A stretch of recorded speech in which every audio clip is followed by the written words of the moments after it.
അപ്പോൾ നമ്മുടെ air dry clay വെച്ചിട്ട് ഒരു ക്യാപ്റ്റൻ അമേരിക്കൻ്റെ ഷീൽഡിൻ്റെ കീ ചെയിൻ ഉണ്ടാക്കാം. 2 ദിവസം മുന്നേ എൻ്റെ അനിയൻ്റെ ബർത്ത്ഡേ ആയിരുന്നു. എന്താണ് ഞാൻ ക്ലേ വെച്ച് ഉണ്ടാക്കേണ്ടത് ചോദിച്ചപ്പോൾ അത് തന്ന ഇൻസ്പോ ആണത്. ഈ ഒരു കീ ചെയിൻ ചെയ്യാൻ എളുപ്പമാണ്, കാരണം അത് വട്ടത്തിൽ ചെയ്തെടുത്ത് പെയിൻ്റ് അടിക്കുകയാണ് മെയിനായിട്ട് ചെയ്യേണ്ടത്. ആദ്യം തന്നെ വീഡിയോ എടുത്താൽ അത് കോളാകും, അതുകൊണ്ട് ഞാൻ കുറച്ച് ഫ്രിഡ്ജ് മാഗ്നറ്റ്സ് ഒക്കെ ചെയ്ത് നോക്കിയിട്ടുണ്ടായിരുന്നു. അപ്പോൾ അത് പൊട്ടിച്ച് കഴിഞ്ഞാൽ എയർ ടൈറ്റ് ആയിട്ടുള്ള പാത്രത്തിൽ ഇട്ട് വയ്ക്കണം.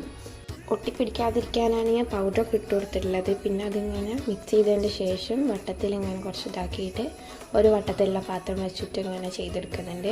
അതിൻ്റെ ശേഷം വെള്ളമൊക്കെ വെച്ചിട്ട് സൈഡൊക്കെ ഇങ്ങനെ റെഡിയാക്കി എടുക്കുന്നുണ്ട്. എൻ്റെ ഞാൻ കളിമണ്ണായിട്ട് ഓരോന്ന് ഉണ്ടാക്കും, അപ്പോൾ അതിൻ്റെ ടൂൾസൊക്കെ ഇവിടെ ഉണ്ടായിരുന്നു. അപ്പോൾ അത് വെച്ചിട്ട് ഒരു ഓട്ടയും കൂടെ ഇട്ട് കൊടുത്തിട്ടുണ്ട് കീ ചെയിൻ ഉണ്ടാകാൻ വേണ്ടിയിട്ട്. പക്ഷേ ആ ഓട്ട അട്ടർ ഫ്ലോപ്പായിരുന്നു. അതെന്താണെന്ന് ഞാൻ പറഞ്ഞുതരാം. എന്നിട്ടിത് നന്നായിട്ട് ഒരു രാത്രി മുഴുവൻ ഉണങ്ങാൻ വെച്ചിട്ടുണ്ടായിരുന്നു. അതിന് ശേഷം പിറ്റത്തെ ദിവസമാണ് പെയിൻ്റ് അടിച്ചെടുക്കുന്നത്. ഈ നടുവത്തെ സ്റ്റാർ ഞാൻ പേപ്പറിൽ വെട്ടിയിട്ട് ഒട്ടിച്ചു കൊടുത്തിട്ടുള്ളതാണ്. അതിന് പകരം ക്ലേ ആണ് വേണ്ടത്, പക്ഷേ മടി കാരണം ഞാൻ പേപ്പർ വെച്ച് അഡ്ജസ്റ്റ് ചെയ്തു. ക്ലിയർ നെയിൽ പോളിഷാണ് അടിച്ചു കൊടുത്തിട്ടുള്ളത്. പിന്നെ ഒരു കുഞ്ഞു റിബൺ അവിടെ കെട്ടിക്കൊടുക്കാൻ കാരണം ആ കീ ചെയിൻ്റെ വട്ടം അതിൻ്റെ ഉള്ളിലേക്ക് കയറിയില്ല, കാരണം ആ ഓട്ടോ കുറച്ച് ഉള്ളിലേക്കായിരുന്നു. പിന്നെ നമ്മുടെ കീ ചെയിനും കൂടെ ഇട്ട് കൊടുത്തപ്പോൾ സാധനം സെറ്റായി. അപ്പോൾ അത്രയാണ് ഇന്നത്തെ വീഡിയോ. താങ്ക്